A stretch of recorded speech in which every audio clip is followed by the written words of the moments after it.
Hello, everybody. Welcome to ISD 110. I'm, of course, Professor S, and this is today's lecture. Anyways, what we're going to talk about is cyber attacks, the last part before the quiz. Then I'll say a couple things about the quiz, and then, well, you can take the quiz. You can take the quiz right now. It's already open. But anyways, well, I mean, like if you're watching within the time. But anyways, let's get into the cyber attacks. The first thing that we're going to talk about is scams and frauds, starting with phishing. So phishing is the process of tricking somebody to go to someplace else to give up their personal information or or go to a malicious site. The idea is that they trick people through IM or through emails or something like that, through looking like it's something legitimate, like, hey, go to this site here to solve this problem or something like that. And it goes there, and it could either upload malicious code, or it could be to take your information, have you enter in bank information or stuff like that. Farming is, instead of like enticing you, it just takes you there. It takes you to those websites. One of the ways that it could do is by saying that it is a redirection from the DNS server. And we're kind of getting to stuff like that when we're talking about spoofing. But the idea is like it could be also malicious code that just takes you to that thing. It's like phishing, where instead of it's having you choose to, like, tricking you to go there that way, it does it for you. Anyways, as far as like some of the malware, we have spam, which is email that you didn't necessarily ask for. This is junk mail oftentimes. Adware, this is software that's installed on your computer that is to promote ads. So it could be to maybe get you to see more ads from a certain company or stuff like that. Oftentimes this is something that's associated with pop-ups, but it doesn't have to be. The idea is it's for advertisement sort of thing. And spyware, this is software that secretly gathers information about you and sends to a third-party system. Oftentimes when we're talking about spyware, we're talking about software that you don't give it permission to install. So this is software that gets on your computer some way or somehow, and it's keeping track of your information. It's getting information. Maybe it's looking at your browsing habits. Maybe it's keeping track of your what things you type or things like that. The idea is it's spying on you without your permission. And oftentimes what we're referring to that is you didn't install that yourself. And so part of that is like when you're like keeping track of the information that you're typing, that's an example of a keylogger. And the way that could be dangerous is if it keeps track of passwords that you type in or personal information that you enter. Any of that could be given. Virus, worm, and Trojan horse, these are all examples of not necessarily, this doesn't really say like what these different things can do. It's more of how they get around, how they get on the computers. So a virus is a program that self-replicates itself and infects computers, but it needs a host file to start on. So the idea is like, say a possible example is you get this weird email from somebody and it has a file on it that you like for some reason you're convinced to install. You install it and it sends like an email that has that same infected file to like all your friends or any of your contacts or whatever, and then they click on that and they install it and it does that, so on and so forth. So the idea is it's self-replicating, but the way that it's being used is like it has to be the file has to be run or used. Sometimes one of the things that these could be embedded in is exe files, executables, or it could be in macros, like in Word documents that have macros in them. So just be mindful of the things that you run and the files that you open that has those macros. Sometimes when you get macros in a Word document or Excel or things like that, it'll say, hey, there's macros. Are you sure you really want to do this? And if you're not sure where this is coming from, maybe it's a good idea not to open it. So make sure, like when you're running macros, it's from somebody you trust. Worms is very much like a virus, except the idea is that, so in that it's self-replicating, but it doesn't need a host travel. So the idea is it's oftentimes it's like maybe like initially it starts out on your computer, like you run it from an email, and then what it could do is just like go out throughout the entire network and look for other vulnerable devices on the network and infect them. Okay, so that's how it replicates. And the thing is like with virus and worms and Trojan horses, is like virus is something that's a little overused. In that people usually think a virus is a worm is a type of virus. It's not. We might use virus a little liberally when we say like there's a virus that's infecting it, but the idea is like the virus, worm, and Trojans, those are oftentimes considered very different things. And yeah, so anyways, let's talk about what a Trojan horse is. So a Trojan horse is a program something that appears legitimate, but it's actually malicious. So it oftentimes is, think about like this as something that tricks you into installing it. Now, the thing is it might do what it says, or it might do, or it just like doesn't, and that sort of thing. So, like, say you, an example would be, well, like an old example. I don't think these come around as much, but like, there's this thing where people would think that this is a virus software. And so not virus software, like it's like, oh, I'm going to install this virus on my computer, but they think that it is virus scanning and removing software. But what it actually does is it's a Trojan horse. Like it doesn't actually scan or anything. It just gets installed in your computer and it installs their software. And it's like, hey, look at all these things that we found. And it didn't actually find anything. It's just something that it's convincing you that it did. But the idea is like sometimes those things that are claiming to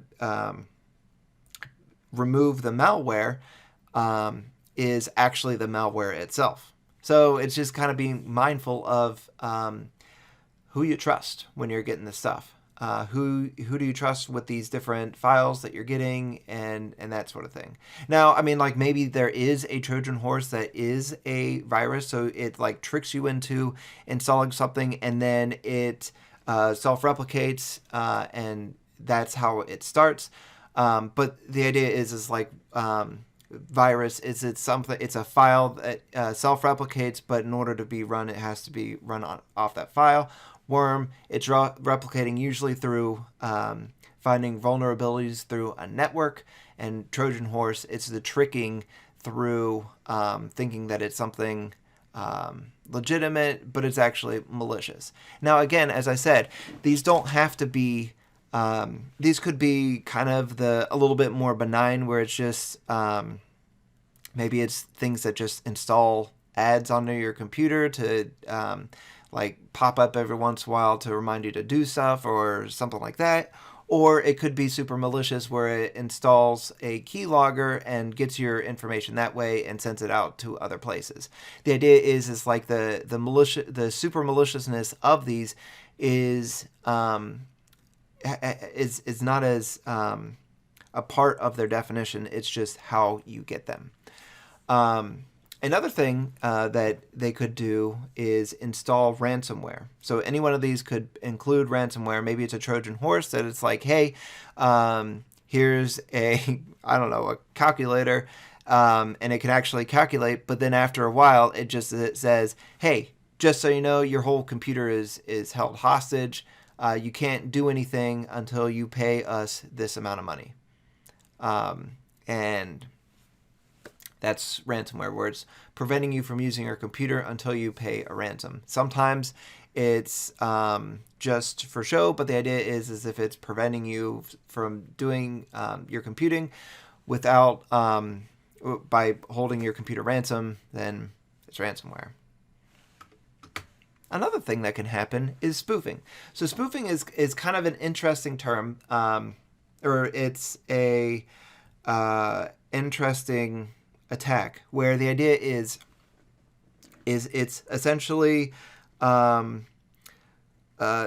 in many ways it's pretending to be something that it's not. It's tricking the computer into thinking that it's something it's not. So like, what am I talking about? So the idea is like, think about like an easy analogy is thinking about a mailing something, right? So when you mail something, I'm realizing my audience, hopefully you've sent some mail. The idea is like with mail, like you have the address, you have the place that it's going, and then you have the return address, right?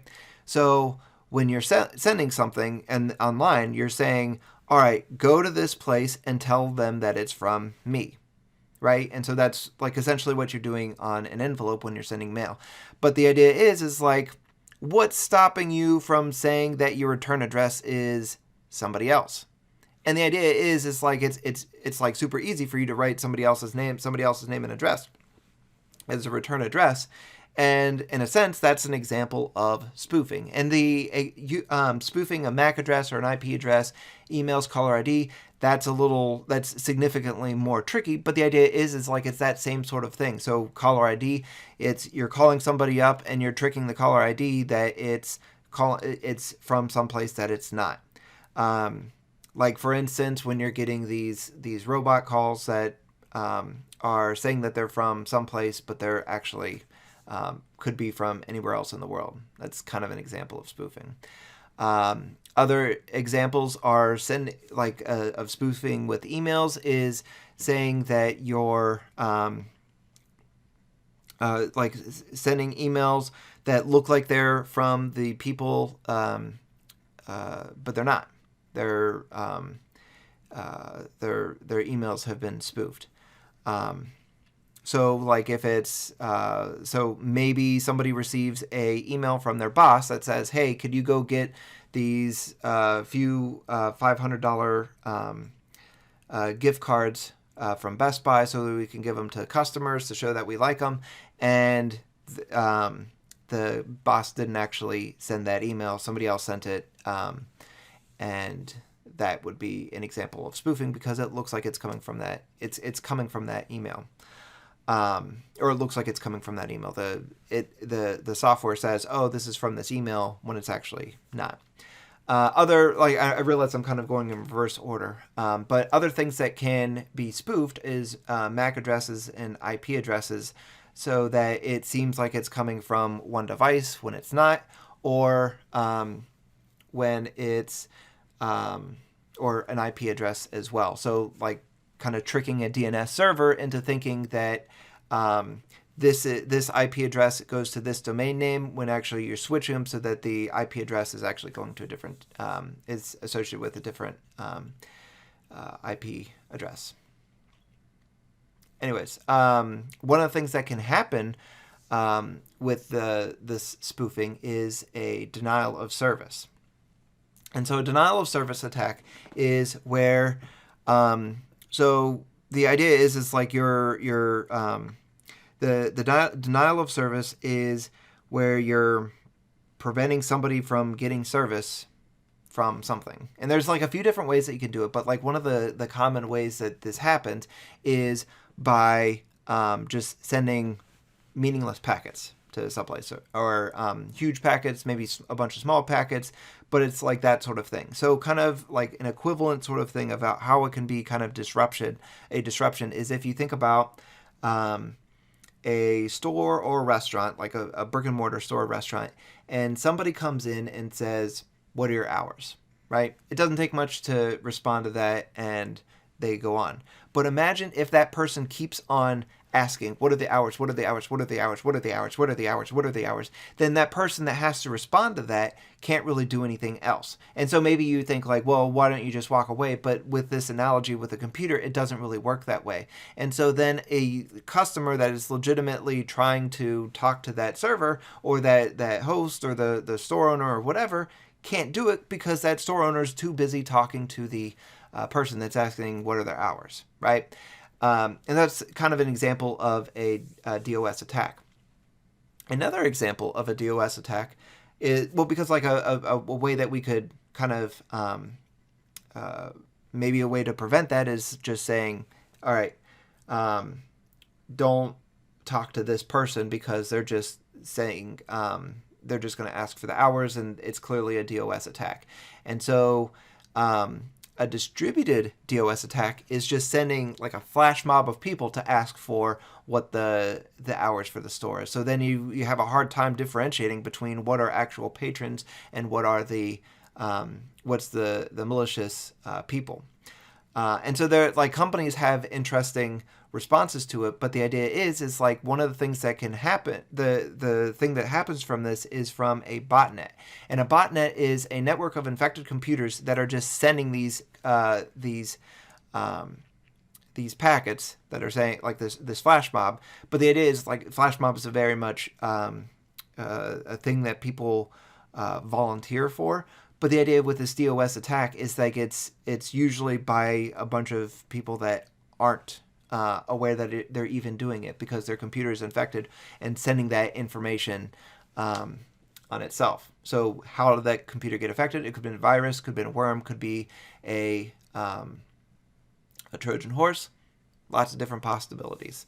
And so the even though it says that it's a computer and you think like laptops and desktops, it could also be phones. It could be smart devices. It could be lots of different things. Anything tied to the internet. Okay. We'll talk a little bit more about those other things in a couple slides.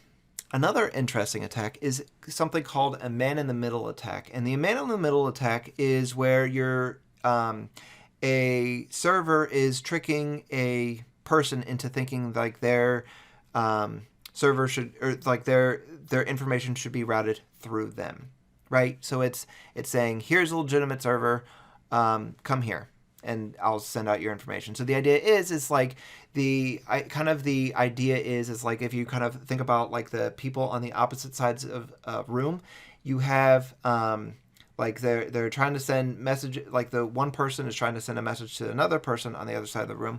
And so they say there's like somebody in between them that the one person tells that person in the middle and they tell that person. Though the thing is like the way the internet works is like the two parties might not be aware that they're telling that person in the middle. That's kind of where the trickiness lies. And so the idea is like the as far as like the usefulness of this analogy, if you will, is that that person in the middle knows exactly what they're saying to the other person, right? So like I'm having a conversation with the other person on the other side of the room, but it's through this person in the middle that's getting that information. And so I'm giving my information, that information to give to that person that gives it to the other person, right? So maybe like maybe a way to think about this is like if you're passing notes in class, you have to route that message to somebody, like just passing it down the line, and it will eventually reach that person. But maybe an example of that would be along the person that's kind of initiating that that thing, like, hey, give me that message that you want me to send that other person, and they read it, and then they fold it back up in that special fancy folding way before they send it off to other people, right? So hopefully you can detect these. A common way that a common man-in-the-middle attack could be from like a coffee shop, which might not be so common right now, but let's pretend we're not in pandemic times, right? So the way this would work in a coffee shop is that somebody they set up their computer and they set up a some sort of router sort of thing that a Wi-Fi hub, if you will, so that and they say that this is like the real coffee Wi-Fi or something like that. And so, or maybe they say coffee Wi-Fi fast or something like that. So it's the same Wi-Fi except it says fast or something like that. So then people think, all right, so this is the faster one. This is the one that I'm supposed to use, right? And so then they log into the Wi-Fi, but it's actually this thinking that it's for the coffee shop, but it's actually that person that is in the coffee shop that's getting that information. So then their information, that they're going through the internet, will go through that computer that then goes on to the rest of the network, onto the internet. So one of the very easy ways to protect yourself with this sort of thing is, one, don't give up personal information on public Wi-Fi's, and two, don't only give out personal information and go on banking websites in networks that you trust, and then two, make sure you use encrypted sites. HTTPS, make sure you go into those when you're entering information, because then the idea is like you're encrypting those packets so that the packets are going through that man in the middle, and it doesn't have to be a man, it could be a lady or whoever. The idea is like it goes through that individual, and they can see what you did, but it's encrypted so it just looks like a bunch of gibberish. So it's not really helpful for them. Next is the IoT, and I kind of hinted at this earlier when we were talking about the botnet, but the idea is like one of the things that's kind of controversial with a lot of IoT things, which IoT is abbreviated of Internet of Things, is that they can they are often accused of being vulnerable to attacks. How do they get to this vulnerability? Well, one of the things is like, it's like, well, this is a light bulb. Why do we need to worry about security if it's just going to turn on and turn off? And so the thought is like the security for these things aren't as the priority isn't as high, as well as making sure they work on everybody's phones, sort of thing. So I mean, I'm not thinking of something specific. I'm just saying that could be a possibility, right? So the idea is like security is just not a priority. So they just like have this stupid weak security on these devices. Another thing too is like, since it's not a priority, that these devices don't like on updates for firmware and things like that, is not something that it doesn't update the security of the device, because again, not a priority, and the reason being is because it's assumed to be safe, right? And so it's like, I mean, why would people associate you don't need to worry about a light bulb stealing your bank account information because you don't put your bank account information into your light bulb, or you don't put your bank account information into your smart toaster, whatever, right? So who cares? And the reason is like, well, so the people that make malicious code can be extremely crafty about vulnerabilities. And so vulnerabilities are things that you should be careful of, because just because you're not aware about how they can be, you can't think of a way that a vulnerability can hurt you or hurt others, doesn't mean it can't be. Okay? So the idea is like, the thing is like it can be used against the user. So like, say there's a camera built into, like, I don't know, your smart toaster. I have the example is like right up here, right? So say you have a camera built into your toaster, maybe that camera can be hacked, and so then the person that, because of the weak security, whoever has access to that camera now can look wherever, right? They can see wherever that camera is pointed. I mean, like, with the smart toaster, maybe they get the information of like your preferences for your bagels, which who cares, but just because you can't see a way that it can hurt people doesn't mean it's not something you should watch out for. You should be mindful of this. The other thing is like it can be used to get access to other things. So it exploits the vulnerability, and maybe it has this worm sort of thing that then finds other vulnerabilities throughout the network. So it just think about this as like a weak part of the wall that it gets into that device, and then it travels throughout the devices in the network, because a computer, like let's say we have a computer on the network that says, hey, it has a nice firewall that says we're only going to trust things from places that we trust. And one of those things is anything in our network, because why would something in our network try to hurt us and enter weak security from your smart mirror or something like that, right? So, and then the other thing is like maybe it's not hurting you, but maybe it's hurting somebody else, and it's gets infected and is a botnet and sends just random packets to a location. There is a DOS attack that happened like in 2016, at least. Like there's probably been one since then, and they were looking. They were doing the forensics for like who made the devices that were contributing to the system, and so there's a lot of computers, but one of them was a smart fridge. So the idea is like IoT is something to be mindful of what you put on your Wi-Fi, and that takes us to things that you can do. So first of all, being mindful of what you download. Do you really trust this site? Do you trust this file that's going to make changes to your computer? These are things that you should take into very serious consideration. Because the thing is like there's, they could be from benign to just using up your data, which, I mean, maybe you don't think is that benign, or it could be a thing where it's infecting these super secure locations like your motherboard and determining like what opens when, and even like infecting your virus software to say, to like, and when it's identifying viruses and malicious, so I should say malware. If we're identifying malware, it says, all right, just ignore these, when it's actually should be doing its job and getting rid of all the malware. So the important thing is be aware of what you download, whether it's through an email, through a online site.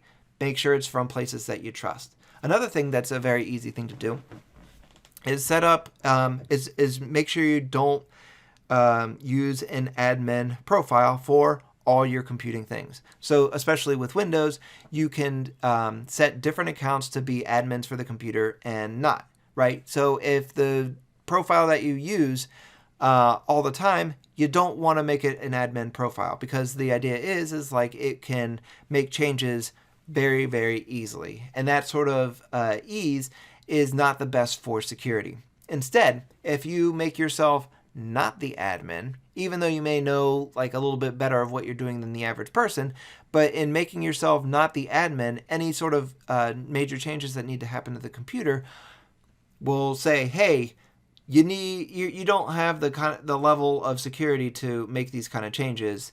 Like enter in the login information for the admin to make these changes. So it's like that extra little step of security. Also be mindful of permissions. This I feel like especially goes with phones, like thinking about like different apps that you download. Make sure that you're like you ask yourself, does this file really need to have access to all my contacts and my photos? And so just be mindful of what you give permission to. Also, make sure you delete suspicious emails and links. Don't go to these places. If it looks suspicious, don't go. Also, another thing is make sure you use antivirus software to protect yourself. Make sure you also use firewalls. Firewalls are an interesting thing that are both hardware and software, and you want to make sure you use them to protect your computer from a lot of malicious stuff. So a lot of the malicious code, like worms, can be protected from with firewalls. Also, make sure you go to secure sites. If it looks sketch, don't go. Okay, find your information someplace else. Also, like kind of with the things that you install, be mindful of what you put on your network. So like, for instance, the IoT. Do you really need to have your hairbrush on your Wi-Fi? I don't know. I don't know you. I don't know. But maybe that's this isn't me asking you. This is you asking you about like just making sure your hairbrush or your microwave is not part of a botnet and shutting down Google or something like that. Extreme examples, but I hopefully you get the point. Also, another thing that's really big is check for updates.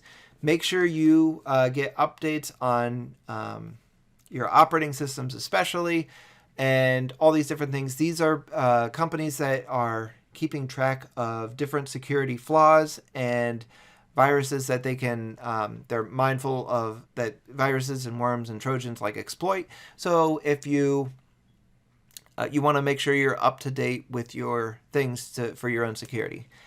Make sure you also have secure passwords. Don't use simple words. Don't do password 123. Don't do password.